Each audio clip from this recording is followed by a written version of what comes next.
So hi hello নমস্কাৰ guys. So সকলো খবৰ ভালনে?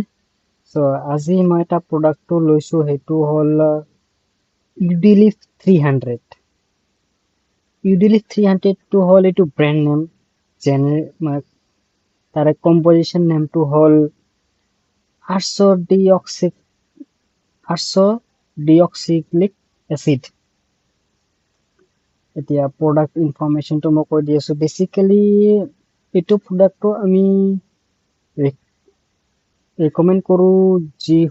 যিসকলৰ লিভাৰ প্ৰব্লেম থাকে বা ধৰক লিভাৰ গল্ড ব্লাডাৰ হল বা কিছুমানে এলকহলিক পাৰ্সন থাকে সেইবোৰক আমি ৰেকমেন্ড কৰো ইয়াৰ ট্ৰিটমেন্টটো হ'ব তেনেকুৱা ফৰ এলকহলিক পেশেন্ট যোনে অত্যাধিক এলকহল কনজিউম কৰে সেইসকলৰ আৰু আছে গল্ড ব্লাডাৰ ষ্টন থকাবোৰৰ তাৰপিছত ফেটি লিভাৰটো কিন্তু ভাল মেডিচিন হয় ফেটি লিভাৰৰ কাৰণে বেষ্ট মেডিচিন এইটো সো ড'জটো হ'ব